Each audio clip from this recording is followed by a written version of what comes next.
Class 12th।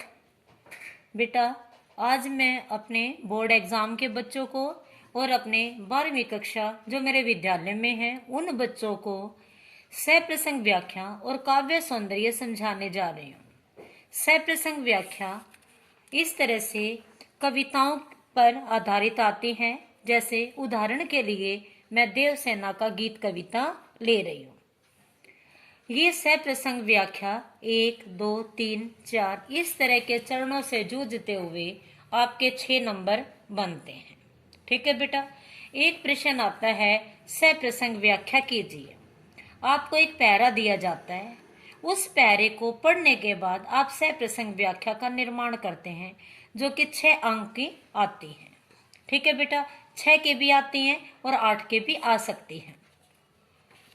दूसरा प्रश्न आता है काव्य सौंदर्य, जो कि 4 अंक का आने लगा है।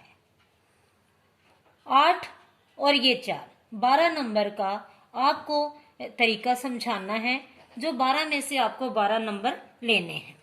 सटीक और सही उचित तरीका बताने के लिए मैं समझाने जा रही हूँ। जैसे है देवसेना का गीत। ठीक है। आधुनिक काल की कविता है ये, भाषा इसकी खड़ी बोली है, अथवा में प्राचीन काल आएगा। आप दोनों में से निर्णय करना कि आधुनिक काल की सप्रसंग व्याख्या आपको आसानी से आ सकती है या प्राचीन काल की। ठीक है। उदाहरण के लिए सबसे पहले सर्वप्रथम हम कहते हैं देवसेना का गीत। सर्वप्रथम मैं आपको सार बताना चाहूंगी। देवसेना का गीत कविता जयशंकर प्रसाद की प्रसिद्ध नाटक सकंद गुप्त का अंश है। ठीक है। एक नाटक का थोड़ा सा भाग है देवसेना का गीत। देवसेना जो कि हमारी प्रमुख पात्रा है, नायिका है, सकंद गुप्त के प्रेम से वंचित रह जाने पर अपने जीवन के अंतिम क्षणों में अपने दुख, वेदना और व्याकुलता को प्रकट करते हुए गीत गाती है। ठीक है बेटा। यहाँ बताया गया है कि देवसेना को अपने जीवन में हार और निराशा का सामना करना पड़ा। हार और निराशा को वो पंक्तिबद्ध करती हैं। हुणों के हमले अर्थात आक्रमण में मालवा का राजा बंधु वर्मा और उसका परिवार मारा जाता है, लेकिन उनकी बहन देवसेना किसी तरह बच निकलती है। देवसेना सकंद गुप्त से प्रेम करती है, समझ आ गया, और उसे पूरा विश्वास है कि इस मुश्किल घड़ी में देवसेना जिससे प्रेम करती है सकंद गुप्त उसका साथ देगा, उससे विवाह करेगा। लेकिन ऐसा नहीं होता है। देवसेना की आशाओं पर निराशा के बादल छा जाते हैं। लेकिन सकंद गुप्त तो धन कुबेर की पुत्री विजया से विवाह करना चाहता है, अर्थात सकंद गुप्त देवसेना से न प्रेम करके बल्कि अपितु विजया से प्रेम करता है। इस बात से देवसेना पूरी तरह से टूट जाती है, हार जाती है और अपने पूरे जीवन को देश सेवा के लिए समर्पित कर देती है। माना जाता है अंतिम समय में वो एक आश्रम में रहती है। आश्रम में रहते रहते वो अपनी पीड़ा को कविता के माध्यम से प्रकट करती है। ठीक है बेटा। इस तरह की जो कविताएं हैं, कविताओं के अर्थ और सार के अनुसार आपके प्रश्न उत्तर आएंगे, जो कि मैं करवा चुकी हूँ। ठीक है। उसके अलावा कविताओं में से सप्रसंग व्याख्या ऐसे आनी है। प्रश्न होगा सप्रसंग व्याख्या कीजिए। जैसे मैं आपको यहाँ से, आप ऐसे ही बने रहेंगे। एक यहाँ लाइन आती है आहा वेदना, आप इसे देखेंगे। पहले मैं प्रश्न दिखाना चाहती हूँ। आहा वेदना मिली विदाई कविता की प्रारंभिक पंक्तियां हैं। आहा वेदना मिली विदाई, मैंने भ्रमर जीवन संचित मधुकरियों की भीख लुटाई। ठीक है। छल छल थी संध्या के श्रम कर्ण, आंसू से गिरते थे प्रतीक्षण, मेरी यात्रा पर लेती थी निर्वरता अनंत अंगड़ाई। ठीक है बेटा। ये जो पंक्तियां हैं ये आपके प्रश्न पत्र में पहले से दी जाएंगी, जो कौन सा रूप होंगे बेटा, प्रश्न का। इसके उपरांत आप यहाँ देखिए, आहा वेदना मिली विदाई से शुरू करना है और अनंत अंगड़ाई, इसका सिद्ध होता है कि आपका एक पैरा ये आपका एक बड़ा पहरा दे देंगे और निर्माण करेंगे प्रश्न का, अर्थात सप्रसंग व्याख्या कीजिए। तो आपको क्या करना है बेटा, यहां संकेत नहीं दे रखा है, आप संकेत दे सकते हैं जो मैं अपने सारी 12th क्लास को बता चुकी हूं। संकेत, संकेत का अर्थ है आप इस तरह से चिन्ह देंगे कि पहले दो शब्द लिखने हैं और ये जो कि संकेत को यहां एक उदाहरण के माध्यम से समझाया गया। ये जो लाइन है, प्रथम पंक्ति है, यह संकेत है। ठीक है बेटा, कि आप यहां से लेके यहां तक इसका वर्णन करने जा रहे हैं। उसके बाद देखते हैं, संकेत के बाद आता है प्रसंग। प्रसंग है कवि जयशंकर प्रसाद है, कविता देवसेना का गीत है। तो बोर्ड एग्जाम में परीक्षा देते समय आपको ध्यान रखना है कि इन पंक्तियों को एक वाक्यों में बांधना है। क्या लिखोगे, प्रस्तुत पंक्तियां हमारी पाठ्य पुस्तक, आप इसको देखिए, लिखना है आपको प्रसंग में, प्रस्तुत पंक्तियां हमारी पाठ्य पुस्तक अंतरा भाग 2 से ली गई। पहला परिचय दे दिया, एक लाइन हो गई। इन पंक्तियों के कवि श्री जयशंकर प्रसाद जी हैं, 2 लाइन हो गई बेटा। तीसरे है कविता का शीर्षक देवसेना का गीत है। चौथी लाइन है कविता की जो पंक्ति का उद्देश्य है, संकेत है, देवसेना अपने मन की पीड़ा का वर्णन कर रही है। ये आपको प्रसंग में अर्थात एक आईडी, एक पहचान के बारे में बताना है। प्रसंग के बाद लिखना है बेटा आपको संदर्भ। संदर्भ का मतलब होता है उसके बारे में। अब जो पंक्तियां ली हैं उनका संदर्भ आप ऐसे लिखेंगे, संदर्भ, प्रसंग और संकेत। आप देखो इन्हीं संकेत तो निशानों के आधार पर लिखेंगे। मेरी कक्षा 12वीं के बच्चे बहुत ही ध्यान पूर्वक इसका स्मरण करेंगे।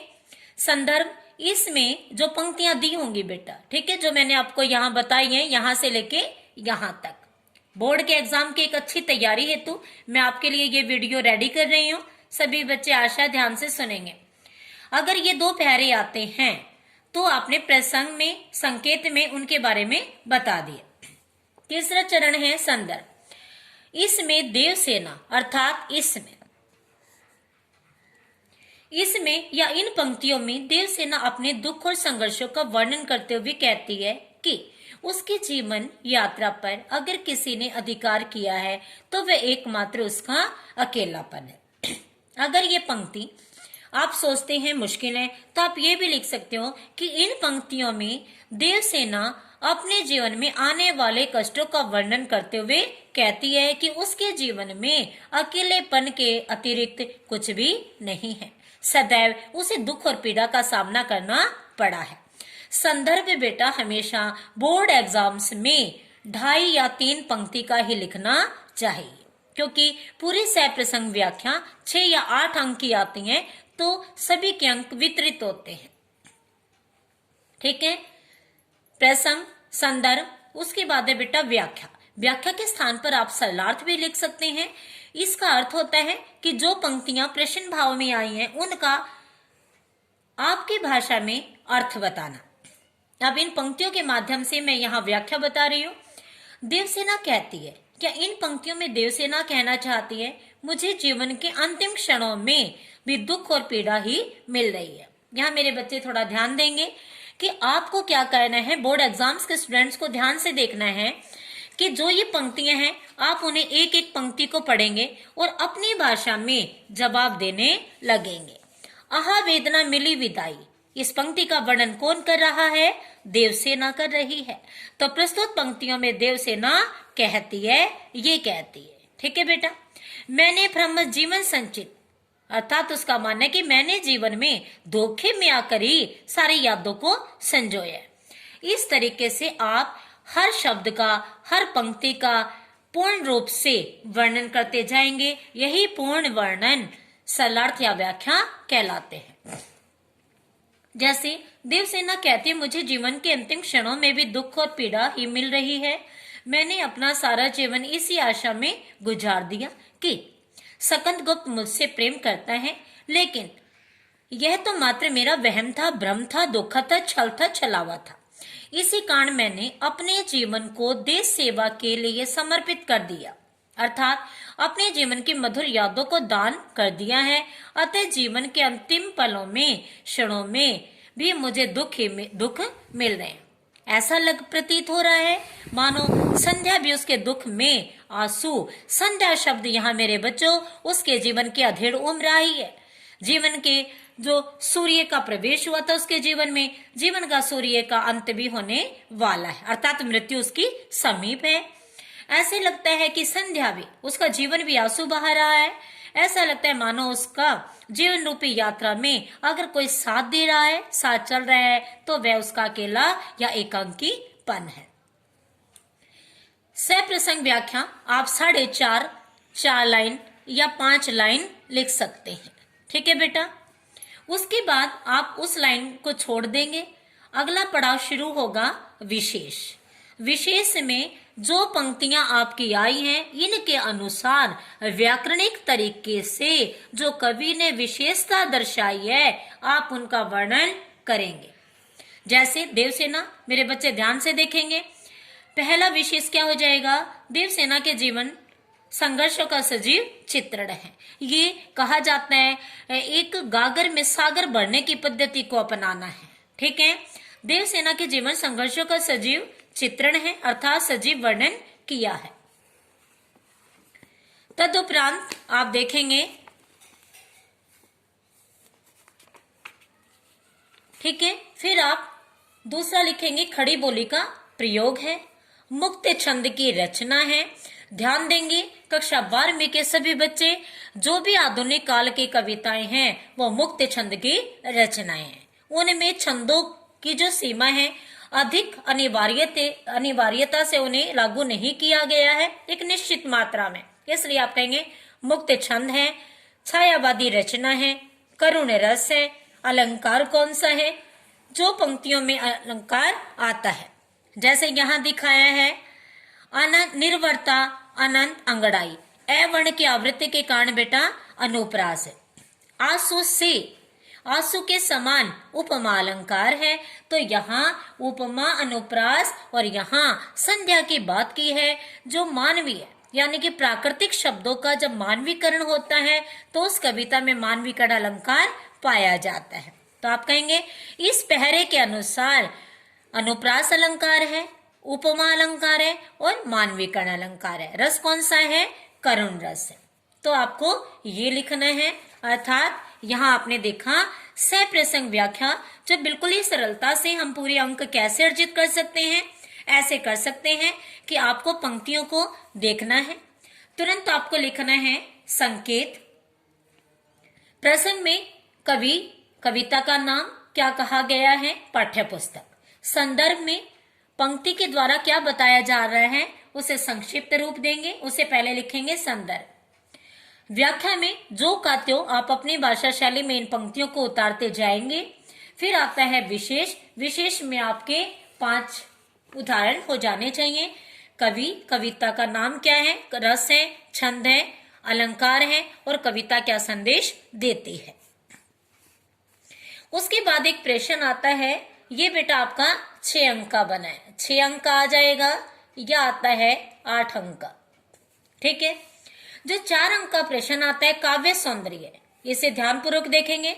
मेरे बच्चों को हमेशा समस्याएं रहती हैं, मेरे ही बच्चों को नहीं, बोर्ड के अधिकतर अनगिनत असंख्य विद्यार्थियों का यही समस्या भाव बना रहता है, जिसका मैं आज निवारण करने जा रही हूँ।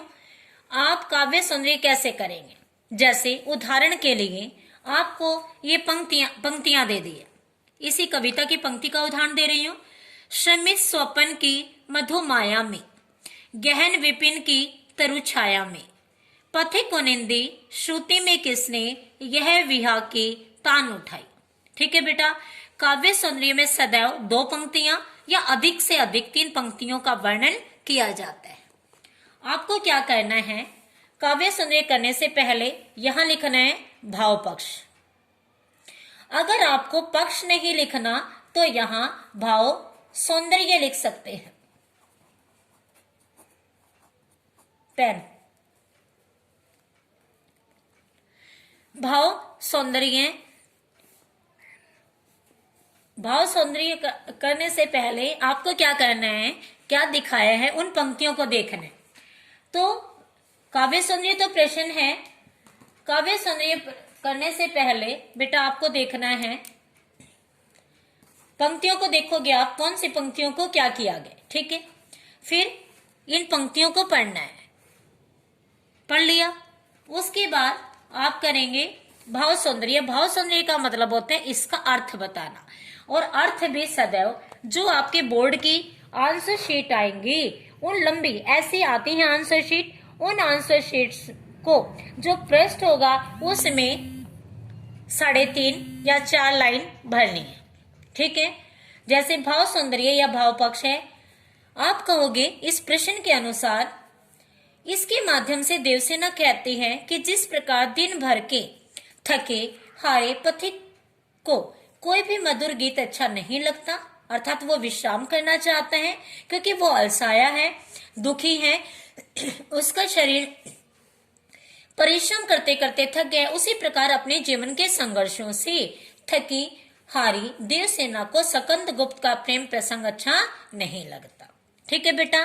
टू द पॉइंट आपको जवाब देना है, ज्यादा महाभारत नहीं बनानी है, 3.5-4 लाइन जो पंक्तियां आपको बताना चाहती है, ठीक है। तो काव्य सौंदर्य जो 4 अंक का बनेगा, भाव पक्ष यानी कि भाव सौंदर्य। उसके बाद एक लाइन छोड़ना, शिल्प सौंदर्य। शिल्प सौंदर्य अर्थात भाव सौंदर्य ऊपर लिखा, दूसरा शिल्प सौंदर्य। 2 अंक का ये आएगा बेटा और 2 अंक का ये आएगा, ठीक है। शिल्प सौंदर्य में बड़ा सरल है, सहज है। आपको इस प्रारूप का स्मरण करना है, ध्यान देंगे। आपको ऐसे ही करना है, पॉइंट्स में लिखना है, 1 2 3 4। कोई भी बच्चा ABCD नहीं लिखेगा। यहां मैं बता रही हूं शिल्प सौंदर्य में कवि Jaishankar Prasad, to the point सरल सहज भाषा में। कविता देवसेना का गीत, भाषा खड़ी बोली है, शैली छायावादी है। शैली में खड़ी बोली भी कर सकते हैं, इन दोनों में से कोई एक कर सकते हैं आप, ठीक है। भाषा खड़ी बोली। रस है बेटा, क्योंकि देवसेना का गीत कविता में करुण रस भी है, और जहां नायिका अपने नायक से प्रेम करती है तो वहां स्वाभाविक श्रृंगार रस का वियोग रस भी है। छंद मुक्त छंद है। अलंकार में आप कह सकते हैं अलंकारों का प्रयोग है। कौन सा अलंकारों का प्रयोग है, जहां हम देखते हैं, क्योंकि अलंकार भी हमें वहीं से चयन करना है, छाटना है जो हमें पंक्तियां दी जाती हैं, ठीक है बेटा। शमी स्वपन अलंकार कौन सा है, स वर्ण की आवृत्ति के कारण अनुप्रास अलंकार है, ठीक है। तो आप यहां बताएंगे अनुप्रास अलंकार और मानवीकरण अलंकार, क्योंकि सारी कविता में मानवीय भावनाओं पर प्रकृति का आरोप है। आप अगर ये लिखना नहीं चाहते तो गुण माधुर्य हटा सकते हैं, इसके स्थान पर आप कहेंगे शब्दावली कैसी है। शब्दावली जितनी खड़ी बोली की कविताएं हैं उनमें तत्सम तद्भव शब्दों का प्रयोग किया जाता है। अब मेरे विद्यार्थी जानेंगे तत्सम और तद्भव क्या है, जिनमें संस्कृत और हिंदी शब्दों का समावेश होता है, उसे तत्सम तद्भव शब्दावली कहते हैं। उसके बाद आप अगला पॉइंट बना रहे हैं प्रतीक विधान, ठीक है। इसकी जगह आप कर सकते हैं कि यह संकेत है, पथिक है, स्वपन है, छंद मुक्त है, और अंत में जो अनिवार्य है सार का अर्थ है देवसेना का संघर्ष। कि सारा काव्य सौंदर्य किस पर निर्भर है, देवसेना का संघर्ष, ठीक है बेटा। आई होप आपको सब कुछ समझ आ गया होगा।